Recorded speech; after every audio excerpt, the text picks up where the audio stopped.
Deepti Laurent is with us in the studio today to take a look at what the papers have been saying. Hi, Deepti. Hi, Jeannie. One big story dominating the French press today, and that's domestic violence. That's right. The government is launching a 3-month conference aimed at fighting domestic violence that begins today. Libération, the left-leaning paper, really reiterating the urgency of this battle because on the weekend, the 100th case of domestic violence was registered in France this year alone. And since then, 101st cases occurred. A 92-year-old woman who was allegedly killed by her 94-year-old partner.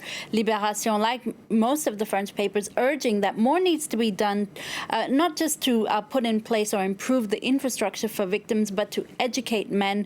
I quote, whether they're sons, brothers, uncles, or fathers, we need to educate the men in France. Without that, nothing will ever change. The Catholic paper La Croix adds to that message, saying it's time to fight against machismo or machoism. I quote, we're so quick to condemn machos in other countries, but we don't talk about it existing here in France. We need to change attitudes, and that starts in households and schools. Now that conference is getting underway today, but some associations are already afraid that the conference will only pay lip service and not really change anything. It's at least the perspective of certain associations who are the focus of L'Humanité, the Communist Papers edition today. On their front page there it says, inaction kills. Now, certain associations see this government conference as a communication drive, some of them noting the fact that today's date, which is September 3rd, 2019, or 3919, is actually also the emergency number launched by the government for domestic violence cases.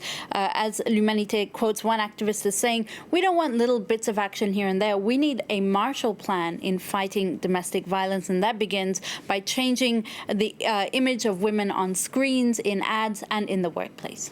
Deepti, another big story today around the world is what's happening in the UK. The Prime Minister, Boris Johnson, has given MPs an ultimatum if they block a no-deal Brexit in Parliament. That's right. The situation is so complicated there, Jeannie. But you see the ultimatum on the front of The Guardian today. Back me or face a snap election. MPs are heading to the House of Commons today with a bill tabled by a cross-party group of backbenchers seeking to block a no-deal Brexit. Now, if they go ahead with it, Johnson has said he'll call a snap election.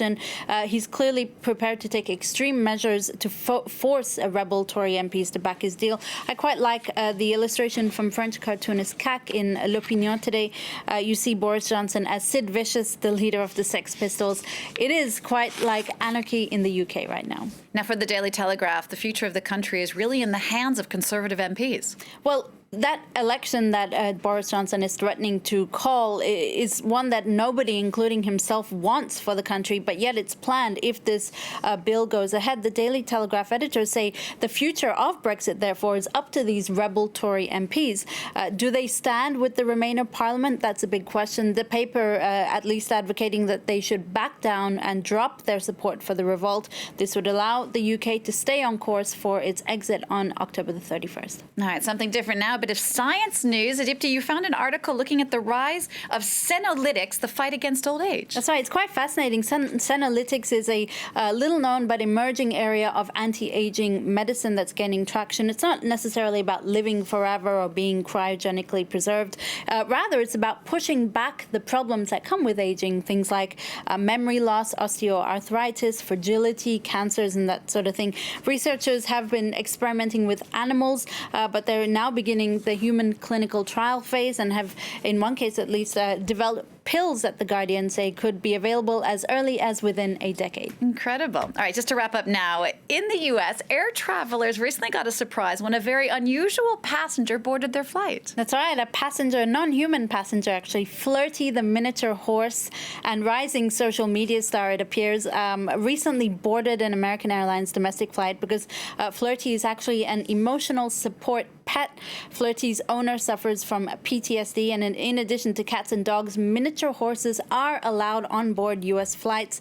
Last year, a woman tried to bring her emotional support peacock in flight. I don't think that went down so well. Back in 2016, somebody tried to board a turkey. A turkey accompanied its disabled owner, and various attempts to bring in emotional support pigs, ducks, and even a kangaroo have been made. But rest assured, the U.S. Department of Transportation makes the final decision on which animals can and cannot board U.S. flights. Dipti, thank you so much for that. Dipti Laurent there with that look at the papers today. Don't forget, you can get a closer look at all of that on our website, the address france24.com.